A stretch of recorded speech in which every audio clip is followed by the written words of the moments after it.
Ça fait des années que je me pose une question. Et cette question, c'est, et vous verrez le lien avec ce qu'on vient de dire, c'est qu'est-ce qui nous différencie fondamentalement, nous, êtres humains, d'une intelligence artificielle? Et je pose la question maintenant parce que il me semble que c'est probablement très lié à ce qu'on vient de dire. Je me souviens d'avoir lu un livre il n'y a pas très longtemps qui s'appelle Homo Deus, que beaucoup de gens ont lu, hein, de ce historien, philosophe israélien, Yuval Harari, qui est très connu maintenant. Et il consacre une bonne partie de son ouvrage à expliquer qu'il n'y a pas de différence entre nous et une intelligence artificielle, parce que nous sommes en fait des algorithmes, et que même les émotions sont des algorithmes. Et il donne plein d'exemples qui montrent qu'à chaque fois qu'on s'est demandé si, eh bien, ou qu'on était sûr plutôt, que là, oui, non, non, non, non, l'intelligence artificielle, elle n'arrivera jamais à faire ça, eh bien, elle a fini par le faire et mieux que l'homme.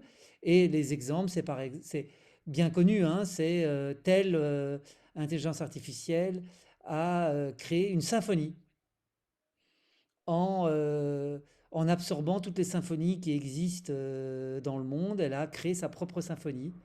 Et aucun musicien n'a pu déceler que ça avait été fait par une intelligence artificielle. Il y a plein d'exemples comme ça sur les dernières années où l'intelligence artificielle a été même sur le terrain de la créativité et a fait au moins aussi bien que l'homme, si pas mieux.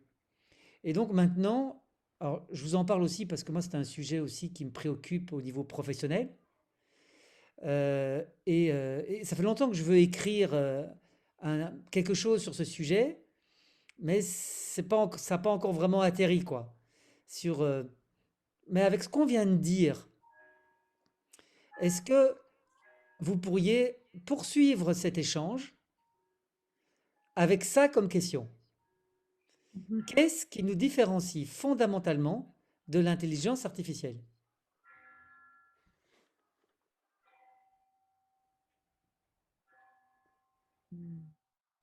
Ouais, à partir du moment où on est juste une intelligence artificielle, je pense qu'on n'a plus besoin d'un corps. Il y a une série sur Netflix qui est une série de fiction, je sais plus le nom, où ils partent des principes scientifiques, comment serait la vie dans d'autres milieux. Et, euh, et ils ont créé une fiction sur comment serait une société qui est tellement avancée. Et ils ont créé une fiction où en fait on n'a plus besoin de corps et, et tout est fait par justement des robots d'intelligence artificielle. Et ils doivent s'adapter à leur milieu, ils doivent survivre, etc. Mais ils n'ont plus besoin de corps. Je crois que c'est plutôt là qu'il faut qui nous différencie, parce qu'on a des limites par rapport à notre physicalité, qui peuvent, à mon avis, être augmentées si on va au-delà de ce qu'on pense que notre limite est. Ça, c'est plutôt du mental, l'ordre du mental. Mais je pense que notre âme est un peu comme un serveur qui envoie des spiders, donc qui a des expériences multiples dans plein de réalités à la fois et qui rassemble les informations. Et Dieu pourrait être aussi la somme de tout ça. Euh, donc il y a un parallèle, mais je pense qu'en tant qu'humain, notre limite, c'est notre physicalité. Intéressant. Alors, Richard, on t'attend sur la question là, hein. La réponse courte. Alors, sur Internet, il y a plein de citations du Dalai Lama. Je ne sais pas si celle-là est vraie, mais on a un jour posé la question au Dalai Lama, est-ce que l'intelligence artificielle pourrait un jour égaler l'intelligence humaine et devenir consciente d'elle-même? Ouais. Il a dit oui. Ça, c'est la réponse courte. Alors, euh, ce que nous connaissons comme la vie,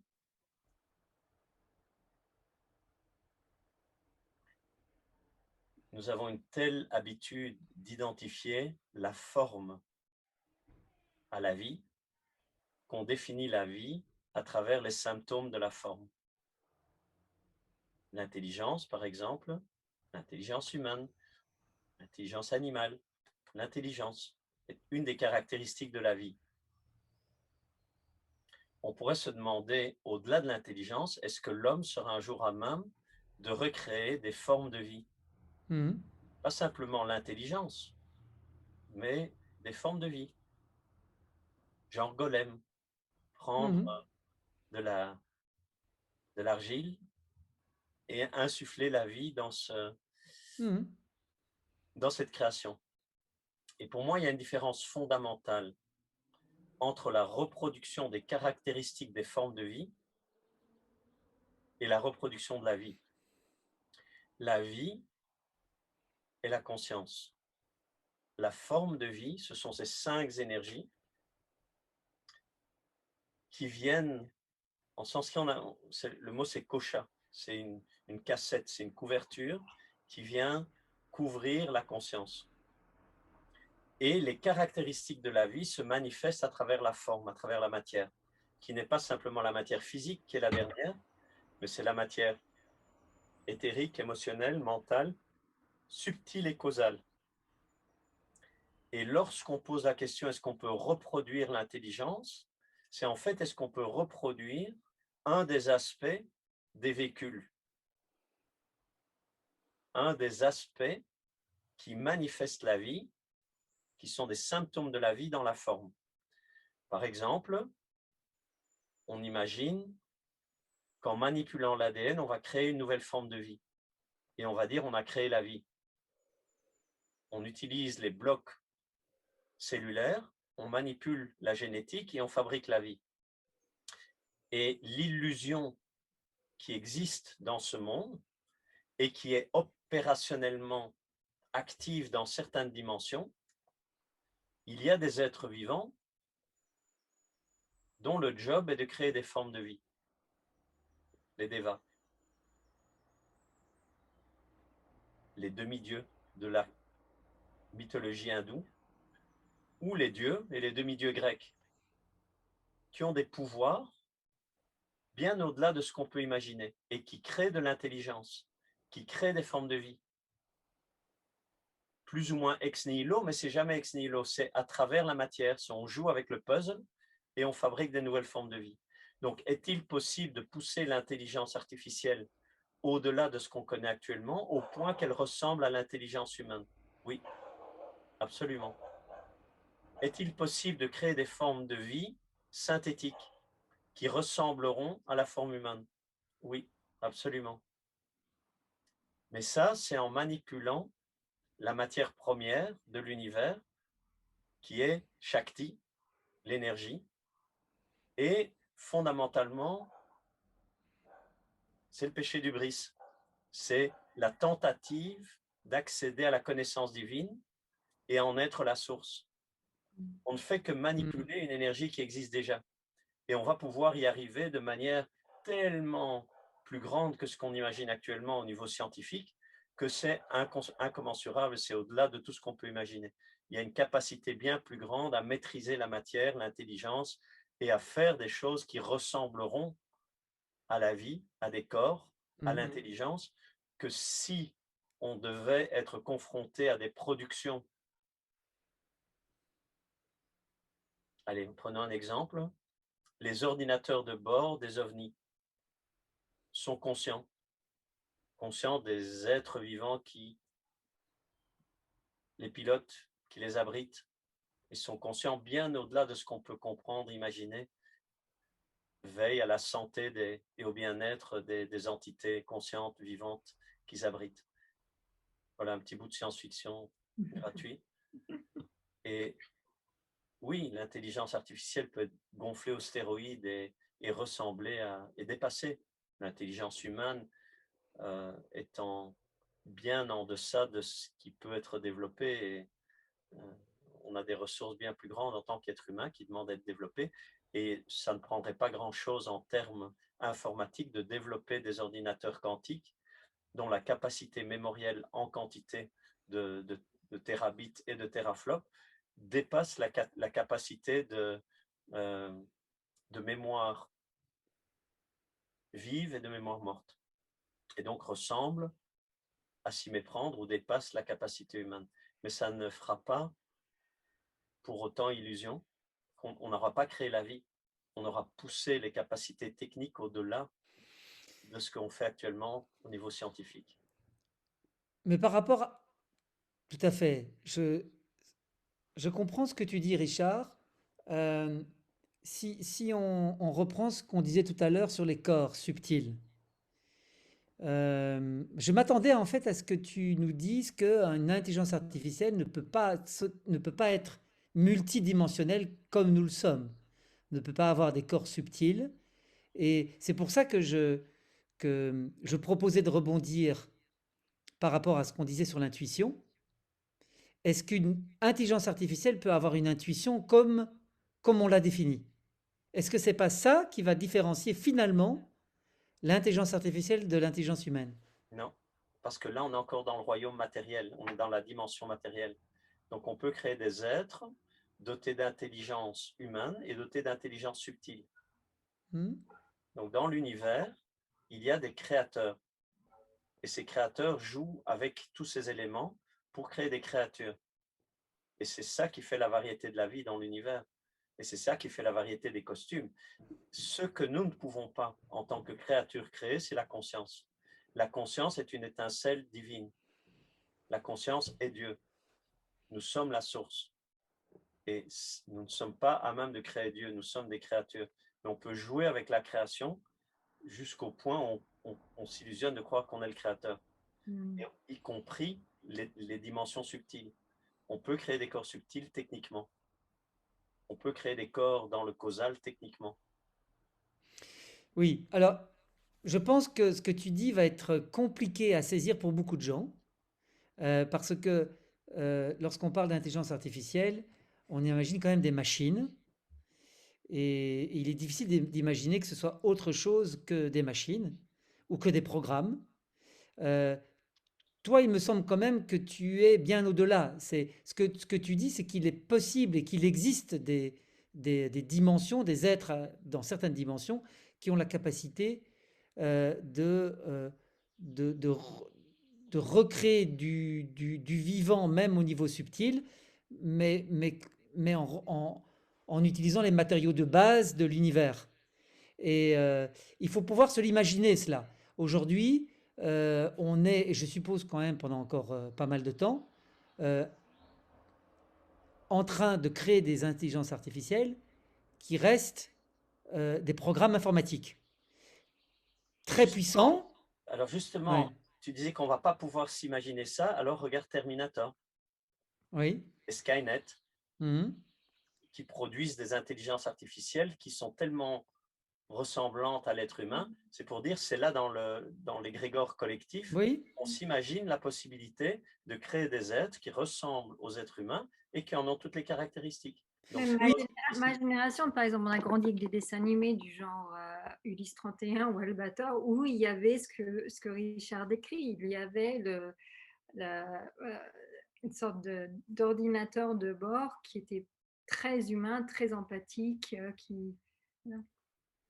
Oui, mais ce que je veux dire, hein, et de nouveau c'est pour la clarté, c'est que on n'est pas loin de ça. On n'est pas loin aujourd'hui d'avoir des robots qui ressemblent à des humains à s'y méprendre et qui, à tout le moins, simulent ou dépassent même l'intelligence humaine et qui simulent les émotions, qui peuvent même simuler l'intuition. Ça, on peut se le représenter aujourd'hui. Mais on est, et là c'est la question que je pose, encore très loin de pouvoir créer des êtres qui ont des corps subtils. Ces machines dont on parle, Terminator dont tu parles, Skynet dont tu parles, ça reste des programmes informatiques, même si c'est des robots qui ressemblent à des êtres humains. Quand tu enlèves la première couche, ce que tu vois, c'est de la ferraille dans Terminator. On n'est pas encore au stade de pouvoir imaginer de créer des corps subtils. Moi, j'aimerais rebondir sur un truc parce que c'est très important ce que Richard a dit. C'est que faut faire attention de ne pas vouloir jouer Dieu. Et ça, c'est le premier péché de l'homme, hein. À partir du moment où l'homme commence à essayer de jouer Dieu, il y a le chaos qui arrive. Je pense que et et dans toutes ces développements technologiques, pour moi, c'est très important d'avoir un cap. Pourquoi est-ce qu'on fait ça? Quel est le but? Et si le but, c'est de faciliter la vie, dans le sens d'utiliser toute cette intelligence artificielle pour, par exemple, produire de la nourriture, pour nous faciliter la vie, pour qu'on puisse se concentrer sur être et sur la conscience, le développement personnel, au lieu de devoir travailler, faire. Alors oui, génial. Mais si ça vient d'une intention de vouloir jouer Dieu, je pense que c'est peut-être ça l'histoire de Sodome et Gomorrhe dans la Bible, hein, où il y a où il parle d'une civilisation qui est amenée à être complètement détruite parce qu'ils font ce qui est abominable aux yeux de l'Éternel. Et qu'est-ce que c'est ce qui est abominable aux yeux de l'Éternel? Alors on peut s'imaginer plein de choses, mais mon intuition me dit que c'était ça, ils jouaient à Dieu. Alors qu'est-ce qu'ils faisaient?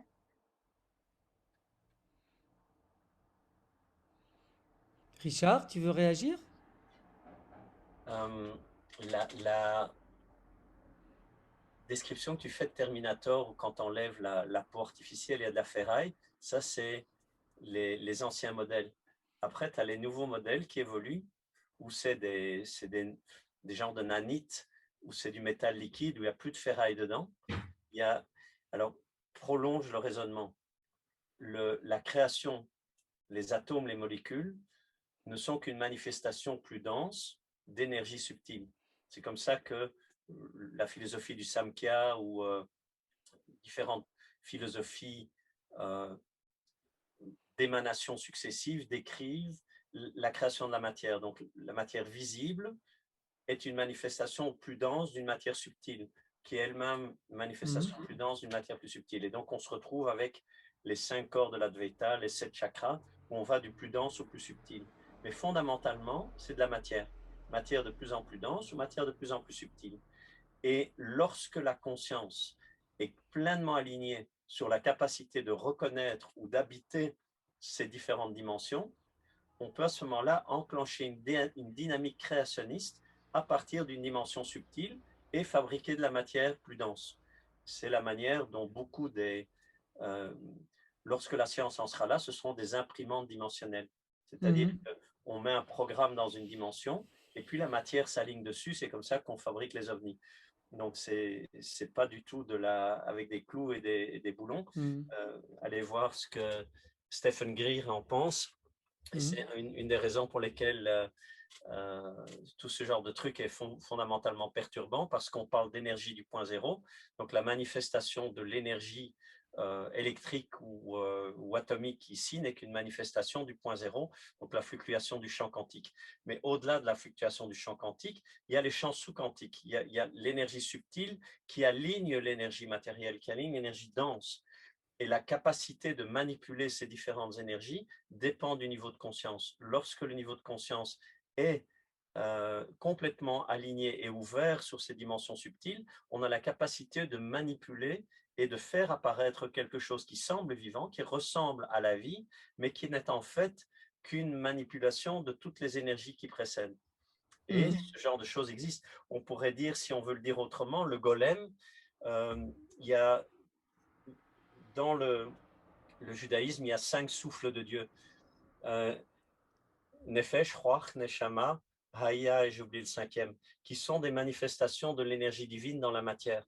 Et on peut insuffler l'énergie divine dans l'argile, dans ces 5 domaines, mais on ne pourra jamais insuffler Or Ein Sof, qui est euh, la manifestation de Ein Sof. Ein Sof, c'est l'absolu. Or Ein Sof, c'est la conscience. Et la conscience, c'est l'émanation de Ein Sof, de l'infini manifesté de Dieu. Et ça, on ne peut pas le créer. Ça, il n'y a que Ein Sof, Mhm. l'absolu, qui peut le créer. Mais tout le reste, on peut jouer au créateur et fabriquer des faux semblants et faire du Lego plus ou moins subtil, plus ou moins grossier. Et c'est ce qui nous tient prisonniers de l'illusion matérielle et de la dualité. C'est de croire qu'on a la capacité, même dans les dimensions sacrées du moi supérieur, où on dispose d'une intelligence tellement plus grande que ce qu'on a ici en tant qu'être humain, qu'on a la capacité de créer la vie. Et certains Mm. êtres sont complètement intoxiqués. C'est l'ego dans le moi supérieur, dans le sacré, qu'ils croient qu'ils sont les Mm. créateurs. Alors Parce qu'en Mm. que, fait, Et ça, c'est l'ego. Et ça, c'est l'ego qui se manifeste également dans des plans supérieurs, des plans subtils. voilà. pour, pour, pour, pour différencier, je crois que c'est important de regarder le mot manipuler. Et je sais que Richard sera bien meilleur que moi pour ça. Mais manipuler, par exemple, en tant que physiothérapeute, où on manipule le corps parce qu'il a un blocage et c'est une manipulation qui aboutit à ce qui est plus un blocage. Mais il y a l'autre signification de manipuler, c'est que manipuler une situation pour qu'elle ait un nouveau sens. Là, je pense que Richard sera meilleur pour moi que d'expliquer. Mais je pense que vous avez compris. Il y a différents sens à manipuler. Et si c'est juste pour enlever un blocage, super. Mais si c'est pour manipuler dans l'autre sens, pour avoir un avantage, je fais attention. Richard, tu peux Je veux bien réagir si tu rebondir veux. sur ton exemple, Annie-Laure, au niveau de la médecine, par exemple. Euh, L'intention avec laquelle on agit Mhm. dans le visible ou l'invisible. Prenons l'exemple de guérir. Euh, on peut se donner l'illusion d'être le maître de la santé et de la maladie, être un médecin tout-puissant, être un guérisseur à travers la médecine allopathique, à travers les médecines alternatives ou à travers les miracles comme Jésus, pouvoir poser les mains et dire je guéris.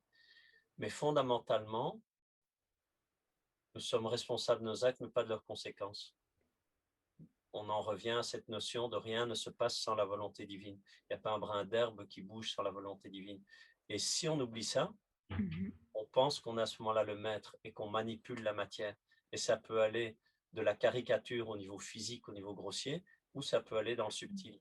Et il y a cette tendance, cette attitude qui est fondamentalement de retrouver notre humilité naturelle. Nous sommes des créatures, nous ne sommes pas les maîtres. Et même si nous pouvons mettre en mouvement des énergies énormes qu'on n'imagine même pas et qu'on peut imaginer si on regarde le développement de l'histoire humaine avec l'énergie atomique, on peut se penser de plus en plus puissant et on en reste néanmoins que des créatures qui ne manipulons pas l'univers ou on a une limite. Et ça, c'est l'ego. C'est cette capacité de dire, voilà, que ta volonté soit faite ou que ma volonté soit faite. Et ce choix-là, c'est agir dans cet alignement de notre nature spirituelle originelle qui est d'aimer et servir la source et sa création, ou bien de s'aimer soi-même et aimer son pouvoir et Mm.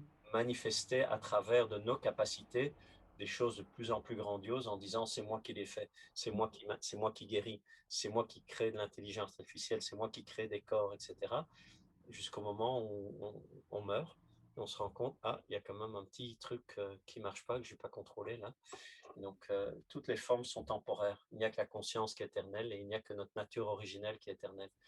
Mais il y a un moment donné où les êtres les plus puissants, il y a tellement plein d'histoires dans les littératures sacrées, des êtres intoxiqués de leur intelligence, de leur pouvoir, qui se retrouvent à la fin de l'histoire confrontés à leur propre fin. Parce que l'absolu est au-delà de tout le pouvoir qu'on imagine, toute l'intelligence qu'on peut avoir n'est qu'une fraction de ses puissances et de sa grandeur. Et ça, si on l'oublie, eh bien, alors oui, on va faire des super ordinateurs super intelligents et on va dire, voilà, j'ai créé une intelligence artificielle avec un corps subtil consciente d'elle-même et c'est moi qui l'ai fait, en oubliant que les lois de l'univers, on ne les a pas faites, la matière, on ne l'a pas faite, les corps subtils, on n'a pas fait, tout ça, c'est déjà là.